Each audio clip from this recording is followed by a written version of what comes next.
The sizzle of searing scallops filled the air, sharp and insistent, as I barked orders over the chaos of the line. Fire table 12, mise en place on the duck, now! At 38, I'd built this Michelin-starred kitchen into a fortress of precision. Every flame timed, every cut exact. But tonight, the new sous chef disrupted it all. Sophia, 28 and unapologetically bold, her dark curls tied back, eyes locked on her station with an intensity that pulled at something deep in me. As she plated with fluid grace, our gazes met. Brief, electric. My pulse faltered. This unfamiliar ache threatened the control I'd wielded for years. What was this pull toward her? One slip, and my perfect world could unravel. Our first full shift together began at dawn, the tension already simmering.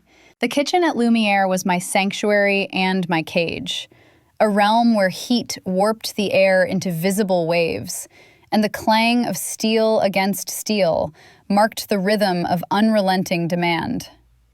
I'd risen to executive chef through sheer force of will, transforming this space from a struggling bistro into a 2-star haven where every diner expected transcendence on a plate. Mornings started at 5 a.m., the walk-in fridge a cold vault of organized chaos, produce stacked by color and ripeness, proteins portioned with surgical accuracy. I moved through prep like a conductor, my white jacket crisp, sleeves rolled to reveal forearms scarred from years of close calls with open flames. No room for error. One flawed sauce, one over-seasoned herb, and the fragile empire I'd built could crumble under a scathing review. Sophia arrived on a Tuesday, her resume glowing with stints at trendy spots in Brooklyn, but I sensed from the start she'd challenge more than recipes. She was vibrant, her skin a warm olive that caught the fluorescent lights, her movements intuitive rather than rote.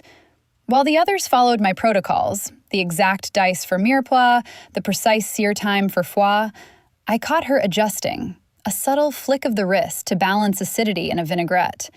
It irked me, this quiet defiance, yet it stirred something else, a curiosity I'd long suppressed. At 38, I'd navigated relationships with men like menu specials, predictable, portion-controlled, but women? That desire had always lingered unspoken, buried under the weight of ambition and isolation. Sophia's presence awakened it, her youth a stark mirror to my guarded maturity. Our first interaction came mid-prep, the air thick with garlic and thyme. I was filleting branzino, the knife slipping slightly from the morning's fatigue, when her hand steadied mine, firm, younger fingers overlapping my own on the handle. "Like this," she murmured, her voice low amid the din, breath warm against my ear. Our eyes met, hers a deep brown that held mine too long, unreadable, yet inviting. I pulled back, heat rising not just from the stove. What was this? Her touch lingered in my mind through service, a phantom pressure as I plated delicate risottos, my composure cracking like overcooked pastry. As days blurred into shifts, proximity became inevitable.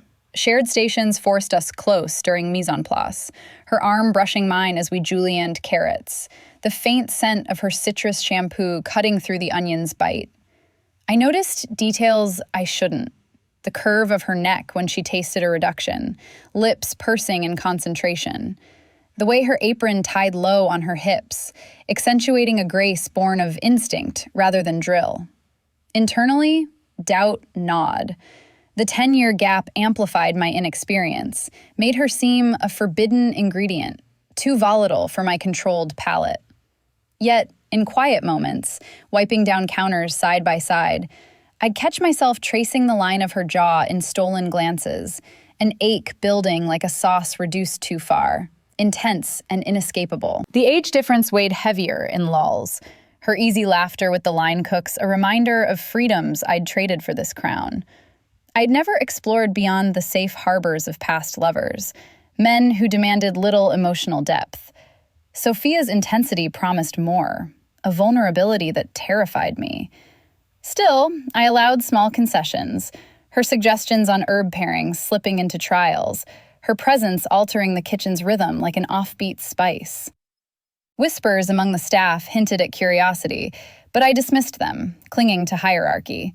Boundaries held, but they frayed. That late-night shift arrived unannounced, a private event demanding perfection past midnight. The kitchen emptied, leaving us alone with the hum of exhaust fans and the glow of pilot lights.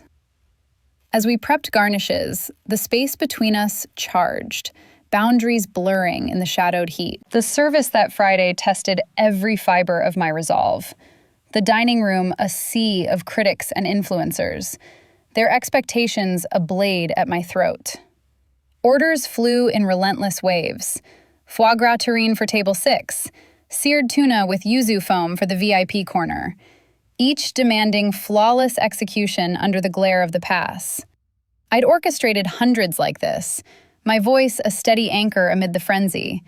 But tonight, with Sophia at my side on the line, the heat felt personal, invasive. She moved with a rhythm that bordered on improvisation, her knife work swift yet precise, turning chaos into something almost poetic. I corrected her on the emulsion for the bisque, my tone clipped. Too much lemon, it cuts the cream. She nodded, but her eyes held a flicker of challenge, adjusting with a subtlety that salvaged the batch before it hit the plates. Disaster loomed midway through, a misfired order for the sommelier's table. The lamb had overreduced, the jus turning bitter under my watch. Panic rippled through the brigade as I tasted it, the flaw glaring like a crack in fine china. Time pressed. Remaking from scratch would delay the entire relay. That's when Sophia stepped in, her voice cutting through the steam. Let me. Without waiting, she added a whisper of quince paste from her station, a twist I'd never considered, balancing the acidity with an unexpected sweetness. The result transformed, rich, layered, transcendent. Reluctant respect bloomed in my chest as I plated the final dish, her innovation earning a nod from the expediter. For a moment, the kitchen hummed in harmony, her boldness a counterpoint to my rigidity. But as we rushed the plates forward, our hands collided in the narrow space at the pass, her younger fingers brushing mine while adjusting a garnish of microgreens. The contact was fleeting, warm skin against warm skin amid the sizzle of cooling pans.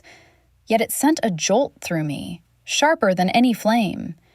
I froze, the world narrowing to that point of overlap, her touch igniting questions I'd buried deep. At 38, I'd armored myself against vulnerability, my life a series of calculated risks in the kitchen alone. Relationships had been brief detours with men, safe and superficial, never probing the shadows of my desires. This brush awakened them. A Sapphic undercurrent I'd sensed but never pursued, now surging with her proximity. What isolation had I chosen, mistaking control for fulfillment? The forbidden nature of it pressed in immediately. The kitchen's unspoken code, hierarchy as sacred as the stars on our door, forbade any entanglement that could fracture the chain of command. A whisper of favoritism, and the entire staff would unravel. Worse, exposure could tarnish Lumiere's reputation, my career's fragile pinnacle. Yet as service wound down, the ache persisted, her hands, capable, unscarred by decades of burns, haunting my thoughts. I'd never let a woman breach this wall, never explored the pull beyond fleeting curiosities dismissed as fatigue. Now, it felt like denial cracking, her innovation mirroring a deeper disruption. In the quiet aftermath, as the brigade dispersed, I called her to the office for a debrief, the door clicking shut behind us. The space was dim, cluttered with recipe journals and tasting notes, the air still carrying faint notes of rosemary. That quince move, I said, leaning against the desk. It worked. Tell me your thinking. She met my gaze steadily, her passion unfolding in words that revealed a shared reverence for the craft. The way ingredients could surprise, evolve, much like unspoken longings. The conversation stretched, our voices low, the barrier between professional and personal thinning in the shadowed room. Routine shifts reshaped subtly in Sophia's wake, the kitchen's pulse quickening with her integration, like a familiar recipe gaining an untested herb. Mornings brought her energy to prep, her laughter punctuating the grind as she bantered with the dishwashers, drawing even the stoic saucier into smiles. I found myself anticipating her arrival, the way she'd claim her station with efficient sweeps, her presence altering the air's tension from mechanical to alive. Breaks became charged interludes. Over lukewarm coffee in the alley, she'd lean close, her compliments laced with layers. Your sear on that ribeye yesterday. It was poetry, the way the crust gave just enough. Her words hung, subtext simmering beneath the praise, her eyes tracing my face a beat too long, inviting interpretations I dared not voice. Sensory details assaulted me unbidden. Her scent, a clean citrus laced with faint vanilla, piercing the veil of cumin and bay leaves during line work. The lingering gaze as she passed reductions for approval, her brown eyes holding mine amid the steam, unblinking and probing. It stirred an internal ache, the 10-year chasm between us amplifying her allure, her youth a vibrant contrast to my seasoned restraint, breeding self-doubt in quiet hours. Was I drawn to her vitality because it highlighted my own guarded years, the desires I'd sidelined for ambition? At night, alone in my apartment, the echo of her voice replayed, a low timbre that resonated deeper than any man's casual murmur. In small rebellions, I yielded ground, soliciting her input on the next menu's amuse-bouche, her ideas on infusing lavender into a chocolate ganache, sparking trials that elevated the tasting. It felt like concession, yet exhilarating, her enthusiasm a spark against my methodical flame. But risk shadowed us. Whispers circulated among the staff. The prep cook's sidelong glance during family meal. The waiter's murmured query to the bartender about the chef's new favorite. Gossip festered like overripe produce, hinting at perceptions I couldn't afford, the hierarchy's fragility exposed in every sidelong look. The age gap gnawed deeper, her easy vitality a reminder of paths untaken, my inexperience with women a silent barrier. I'd convinced myself straight lines were safest, men a known quantity. But Sophia's orbit questioned that, her presence a gravitational pull toward uncharted territory. Still, the allure persisted, self-doubt twisting with longing, her every gesture a subtle invitation to reconsider the walls I'd built. Then, crisis struck midweek. A supplier shortfall, leaving us short-handed for the weekend's banquet, forcing extended collaboration into the wee hours. The kitchen locked down late, just us against the mounting prep, the air thick with unspoken possibilities. The banquet prep descended like a storm, the supplier crisis amplifying every flaw in our rhythm. But it bound Sophia and me in a crucible of necessity.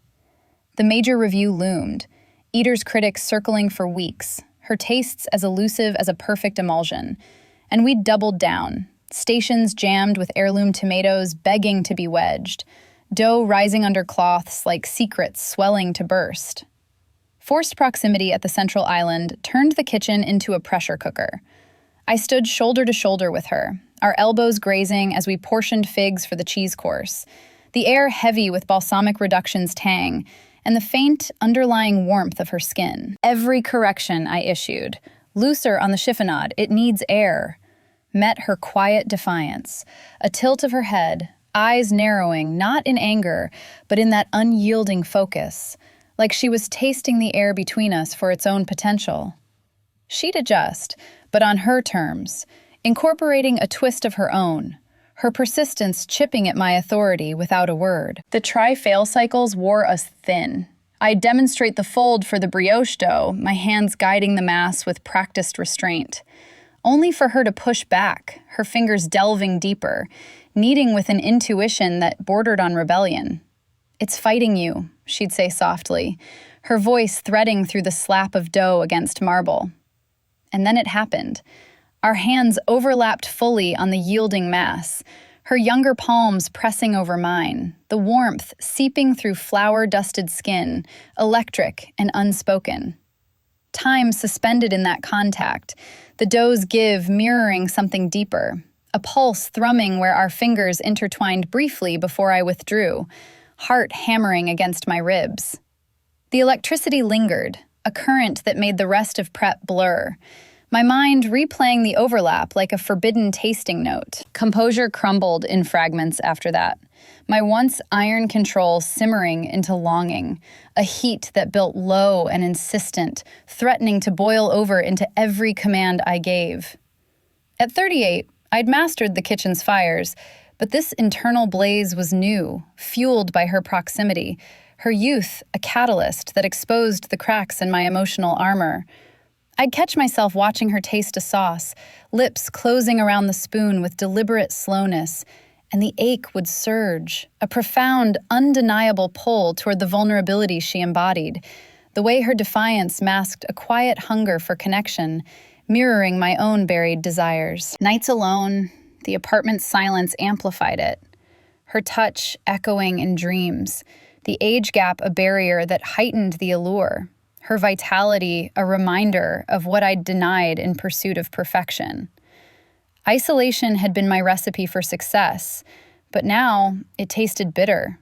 The longing a reduction too intense, concentrating every unspoken want into something vital and terrifying. External pressures mounted with the investor dinner that Thursday, a high-stakes affair where venture-backed suits would dissect not just the menu, but Lumiere's future expansion. Stakes soared, one-off note and funding evaporated.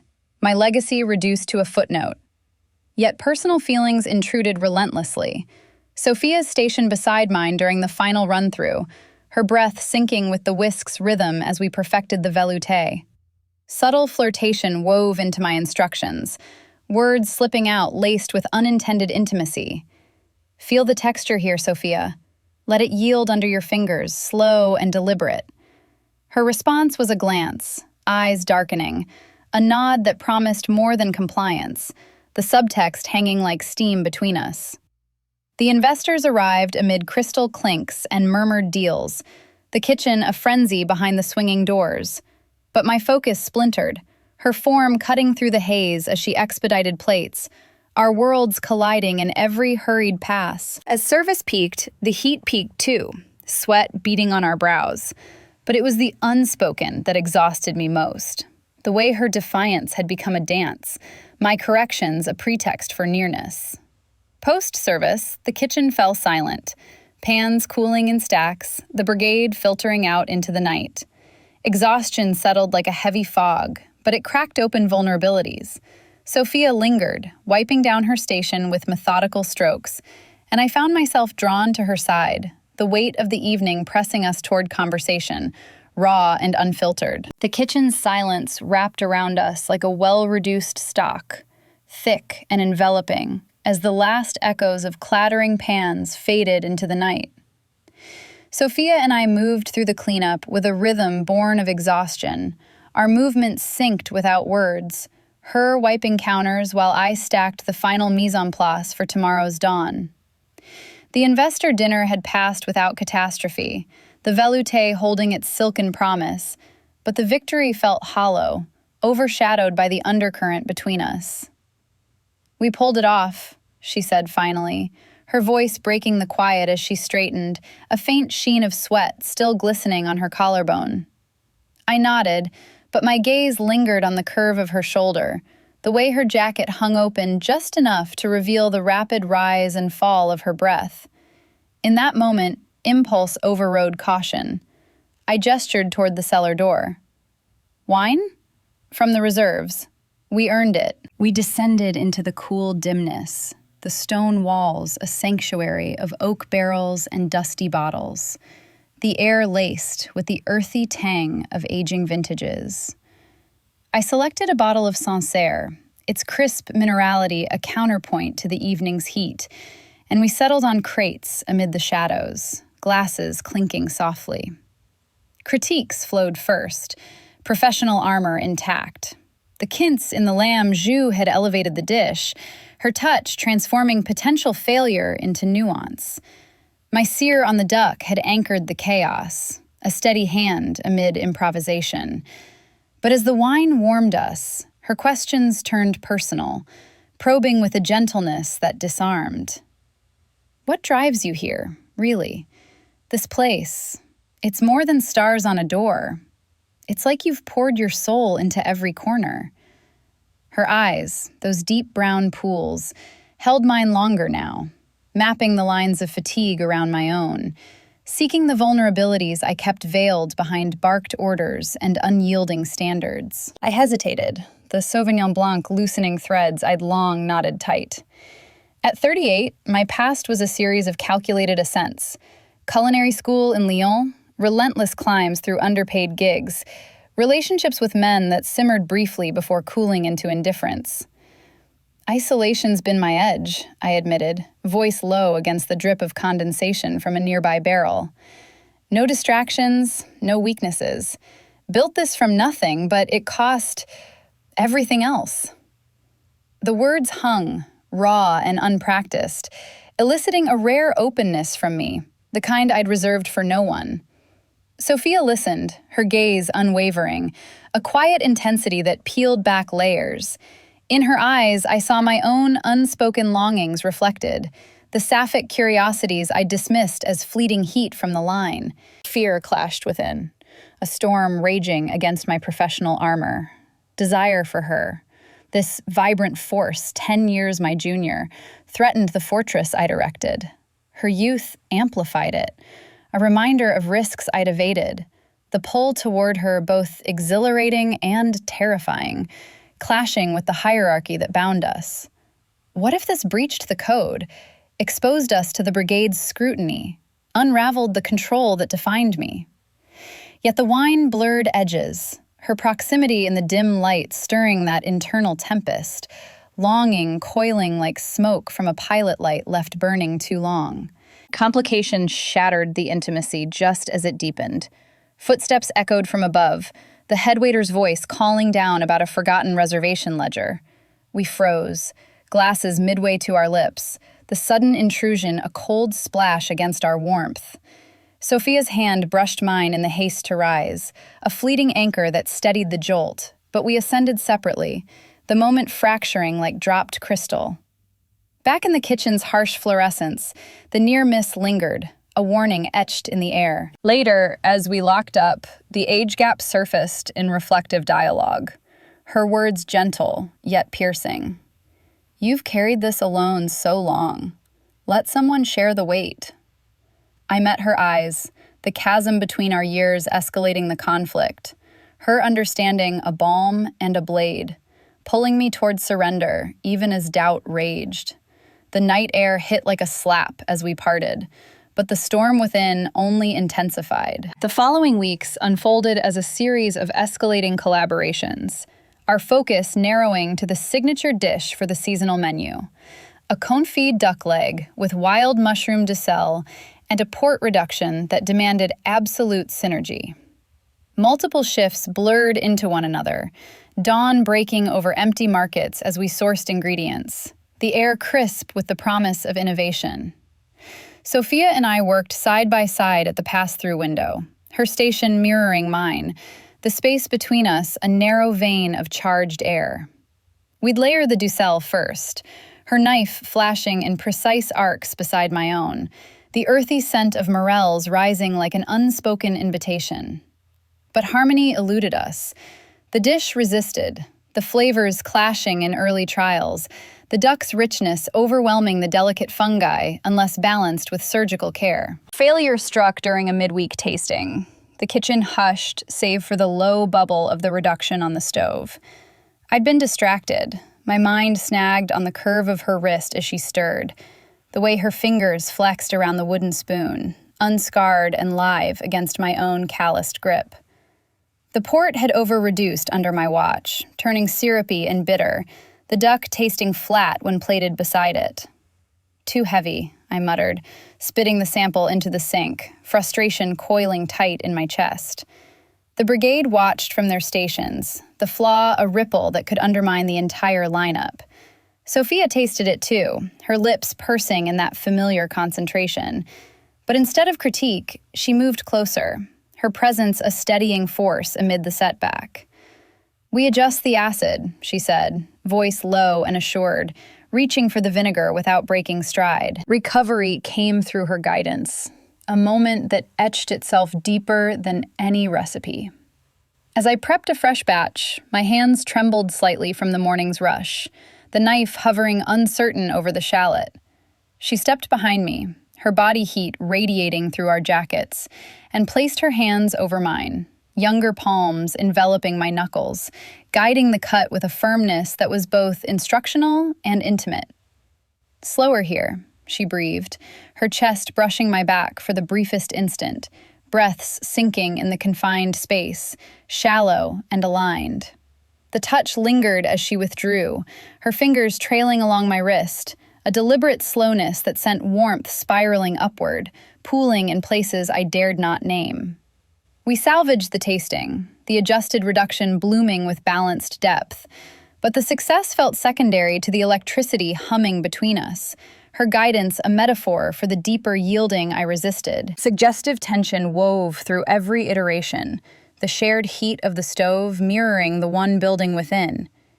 During the next shift's braise, we'd lean over the pot together, faces inches apart, inhaling the mingled aromas of thyme and seared fat, our exhales mingling in the steam. "Taste it with me," I'd say, extending the spoon, and she'd close her eyes, lips parting around the edge, a soft hum of approval vibrating the air. Her gaze would meet mine after, darkened with something beyond appraisal, the subtext a slow simmer that made my pulse stutter. Breaths synced again in those pauses, the rhythm of our collaboration pulling us closer, her proximity a constant provocation, the faint vanilla of her skin cutting through the savory haze, her hip grazing mine as we shifted for space. It was intoxicating, this dance of creation and restraint, each failure a pretext for her touch, each recovery a step toward the edge. Internally, the monologue raged, my inexperience a chasm the heart leaped across while the mind recoiled. At 38, I'd navigated the kitchen's perils with unerring instinct, but this, desire for her, Sapphic and uncharted, felt like wielding a blade blindfolded.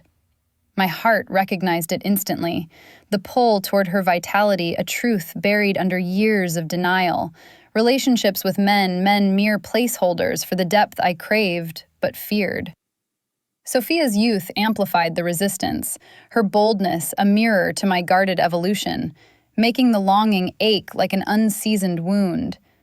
What did I know of this terrain, of women's curves and silences, when I'd armored myself in solitude? Yet, in quiet lulls, wiping blades side by side, the heart whispered insistence, urging surrender to what the mind labeled folly. The age gap a spice that intensified rather than deterred, her understanding gaze promising a connection beyond my controlled isolation. External blocks compounded the strain. Rumors surfaced from a rival chef across town, whispers filtering through the brigade about Sophia's unconventional methods, poaching talent, threatening her position if the menu flopped. The sous chef from L'Atelier had been sniffing around suppliers, planting seeds of doubt about her loyalty, the gossip a poison that could sideline her mid-season. It heightened the stakes, our collaboration now a defense as much as creation, her defiance turning protective, my corrections laced with urgency to shield her. Still, the dish evolved, failures forging resilience, but the personal undercurrents swelled, threatening overflow. The breaking point loomed during an all-nighter for the final refinement. The kitchen our solitary domain past midnight. Boundaries stretched thin as the reduction on the flame. The all-nighter stretched into a haze of flickering pilot lights and the relentless simmer of the port reduction. The kitchen, our isolated universe, where time dissolved into the alchemy of flavors. We'd refine the confit duck to near perfection, the mushrooms yielding their earthy secrets under Sophia's careful sauté.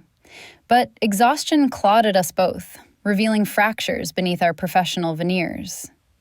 As dawn's first gray light seeped through the high windows, we paused at the stove, spoons dipping into the sauce for one final tasting. Her face, illuminated by the blue flame, looked drawn, shadows pooling under her eyes. I caught it then, the subtle tremor in her hand as she set the spoon down, a vulnerability that mirrored my own hidden weariness. "Rough night," she murmured, not just about the prep, her voice threading weariness with something deeper, personal. The event tomorrow, a high-profile wedding rehearsal dinner for industry elite, demanded flawlessness. But in that suspended moment, her guard slipped. She confessed fragments of her own burdens, the pressure of proving herself in a city that devoured young talent, the isolation of uprooting from family expectations back home, echoes of my solitary climb through culinary ranks. Our struggles aligned like complementary reductions, hers raw and immediate, mine tempered by years of tempered steel, binding us in unspoken kinship amid the cooling pans. Across the flames, our gazes locked, intense and unyielding, the fire's dance casting flickering gold on her features, exposing raw vulnerability in the arch of her brow, the slight part of her lips. In her eyes, I saw not just fatigue, but a naked hunger for connection, for someone to witness the fire she stoked within herself, mirroring the ache I'd buried under layers of command. The pull was magnetic, her youth no barrier but an amplifier, drawing out the tenderness I'd armored against. At 38, I'd convinced myself solitude was strength, but her gaze stripped that illusion, revealing the loneliness as a cage of my own making. Heat rose not from the stove, but between us, the air thickening with the weight of what simmered unspoken, her intensity a flame licking at my resolve. I attempted distance, a desperate bid to reclaim control, assigning her to the walk-in for inventory checks while I soloed the final plating trials, barking, "Handle the stocks, keep it separate." She nodded, retreating with a flicker of hurt in her eyes, but the strategy failed spectacularly. From my station, I couldn't ignore the pull, her silhouette moving in the fridge's cold glow, the occasional glimpse of her adjusting shelves sending distractions ricocheting through my focus. The duck's glaze separated under my unsteady hand, the failure a direct echo of the internal rift widening. Every clatter from her direction tugged at me, her presence an inescapable gravity, the age gap only heightening the torment, her vitality a reminder of freedoms I'd forfeited, making the denial feel like self-inflicted starvation. Then came the revelation, shattering the fragile space. As she emerged from the walk-in, arms laden with clarified butter, she set it down with deliberate care and turned to me, voice steady yet laced with urgency. "This isn't just about the dish or the menu. It's you, your precision, the way you command without breaking. But I see the fire underneath. I admire you, more than respect. It's deeper."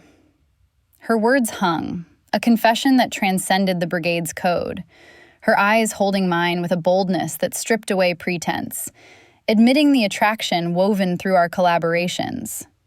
The air charged, her proximity closing the gap I'd enforced, the vulnerability in her admission cracking my facade wide. Internally, rupture tore through me, confronting the lifelong denial of Sapphic longing I'd rationalized as ambition's cost.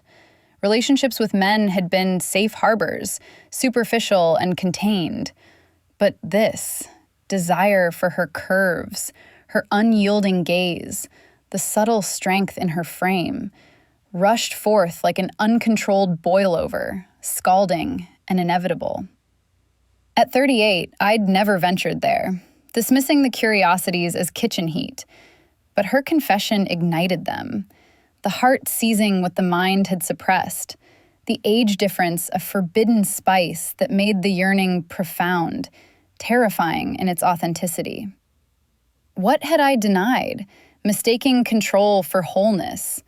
Her youth, a key unlocking chambers I'd sealed. Complications struck like a slipped knife.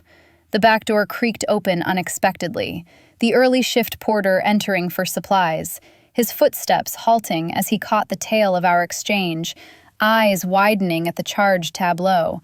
Sophia, inches from me, the air thick with intimacy. He mumbled an apology, averting his gaze, but the witness hung like smoke, risking exposure through the morning's gossip mill, the hierarchy's sanctity threatened by this breach. Panic surged, but beneath it, the desire amplified, unspoken and insistent. I retreated to solitude after, sending her home with a curt nod, the empty kitchen echoing my isolation. Alone with the dying embers of the stove, the unspoken longing swelled, a profound ache that solitude only intensified, her touch and gaze haunting the silence like a recipe incomplete. The empty kitchen echoed with my solitude, the pilot lights flickering like distant stars in a void I'd created myself. I sank onto a stool by the pass, the cool metal grounding me as the weight of unacknowledged feelings crashed down. Years of denial, the Sapphic longings I'd dismissed as fleeting heat from the line, now crystallized in Sophia's gaze, her confession a mirror to my fractured core. At 38, control had been my lifeline, the kitchen a realm where vulnerability meant ruin. But her presence had exposed the hollow core beneath. Isolation wasn't strength, it was a slow starvation. The age gap between us not a barrier, but a poignant reminder of desires deferred, her youth illuminating paths I'd never dared tread. The porter's witness lingered like a bitter aftertaste, risking everything, yet in the silence, the ache for her deepened, profound and undeniable, pulling me toward the edge I'd long avoided. Dawn broke as I locked up, the city stirring while I wandered home, mind churning through the night's revelations. Sleep evaded me, replaced by visions of her hands, capable, warm, guiding mine, her breath syncing with the rhythm of creation. By midday, a note waited in my locker, slipped through the back door. Elegant script on tasting paper, Sophia's hand. Off-site, the market warehouse, 7 p.m., neutral ground. We need to talk about the dish. And us. S. Her initiative pierced the fog, a quiet boldness that mirrored her in the kitchen, inviting without demand. I should have ignored it, preserved the hierarchy's sanctity, but the pull was magnetic. Curiosity, laced with that simmering longing, drew me out. The warehouse loomed on the edge of the district, a cavernous space of stacked crates and hanging herbs, the air cool and untainted by stove smoke, allowing breaths unburdened by the line's frenzy. Sophia arrived first, silhouetted against the dim bulbs, her jacket unbuttoned, curls loose around her shoulders. A version of her unguarded, the professional armor shed. We moved through the aisles, sampling olive oils and aged vinegars from unmarked tins, the neutral ground loosening tongues. Conversation flowed from the confit refinements to her uprooted life, the pressures mirroring my own solitary ascent. Laughter slipped in, rare and genuine, her eyes crinkling as she described a botched family recipe, the vulnerability drawing me closer, the space between us shrinking like a gentle reduction. In a shadowed corner, amid spice sacks, the moment pivoted. Our discussion trailed into silence, the air charged with the weight of the unspoken. She stepped forward, hesitant yet resolute, her younger hands rising to cup my face, palms warm against my cheeks, thumbs tracing the lines of tension I'd carried unseen. The touch was electric, tender, her fingers threading into my hair with a reverence that unraveled me, the age difference dissolving in that intimacy. Her youth, not a divide, but a bridge to the softness I'd armored against. Time suspended, her brown eyes holding mine, mapping the vulnerability I'd hidden. The world narrowing to the heat of her skin, the faint vanilla scent enveloping me. The kiss came as release, her lips meeting mine soft and questioning. A slow press that deepened with mutual surrender. Tender explorations, breaths mingling like shared ingredients, her hands steadying me as waves of emotion broke free. It was questioning, yes, but profound. A yielding of control to this connection, the forbidden dynamic igniting rather than consuming. Internally, transformation surged. The fortress I'd built cracked wide, control yielding to a profound intimacy that redefined me. 38 no longer a marker of isolation, but of rediscovery. her touch awakening the Sapphic depths I'd denied, the heart's recognition overriding years of restraint. Longing, once a shadow, became vital, her youth a catalyst for wholeness, the kiss sealing a shift from guarded chef to woman embracing the unknown. We parted breathless, foreheads touching, the warehouse's quiet amplifying the afterglow. "This changes everything," she whispered, and I nodded, the reality settling. Return to the kitchen awaited. Our dynamic irrevocably shifted, consequences looming in the brigade's watchful eyes, but for now, the connection held, a quiet promise amid the uncertainty. The return to Lumiere carried the weight of our warehouse surrender.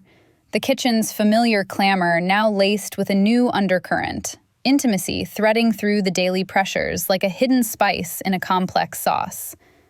Shifts resumed their relentless pace, orders cascading from the pass, flames leaping under copper pots.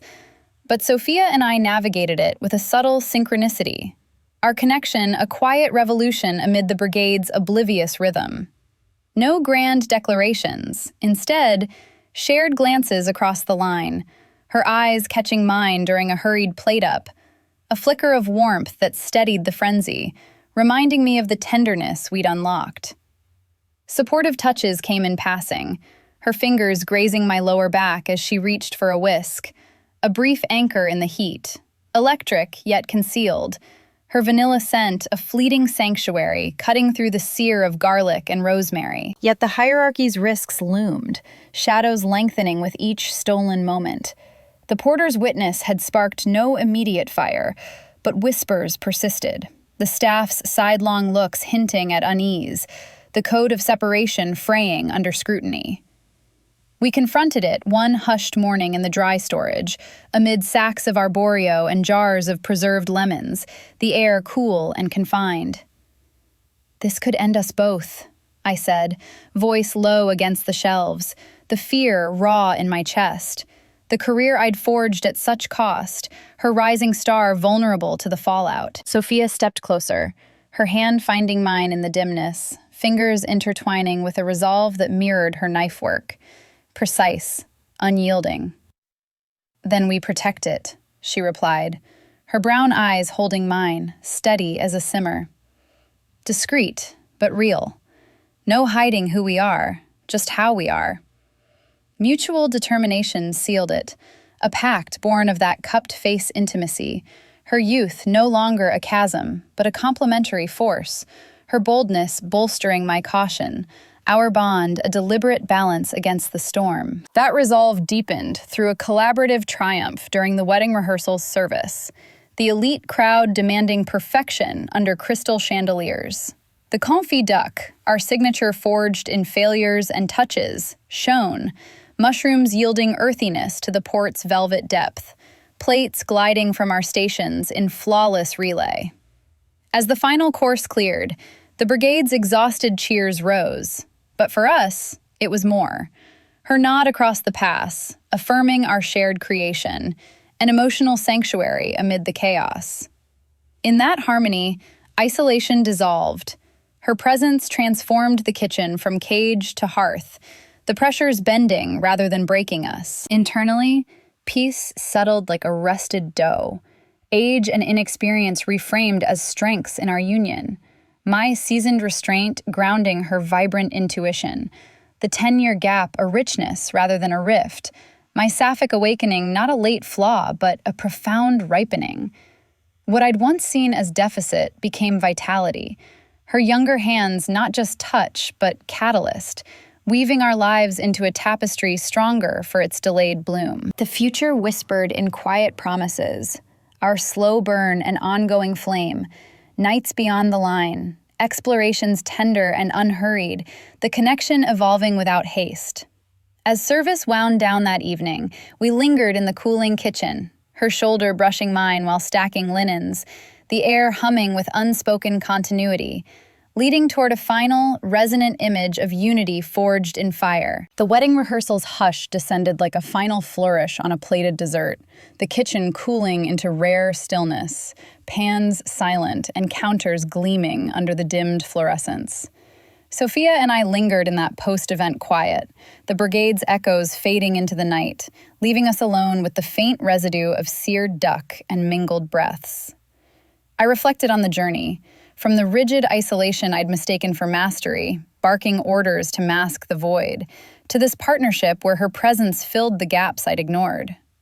At 38, I'd armored myself against the world's heat, but her arrival had kindled something vital, transforming solitude into shared flame, the 10-year divide not a fracture, but a forge for deeper intimacy. Her gaze met mine across the pass, affirming in its steady warmth, those deep brown eyes tracing the subtle shifts in my expression, the faint tremor in my jaw, the softening around my mouth.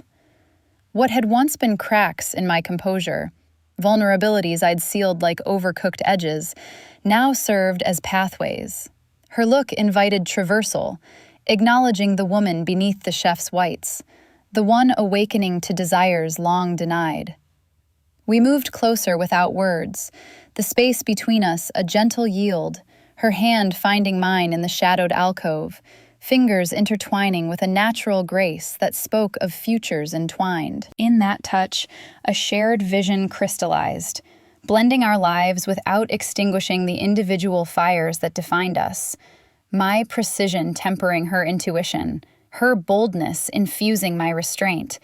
A union where career's demands wove seamlessly with personal sanctuary. The monologue unfolded internally, profound in its clarity.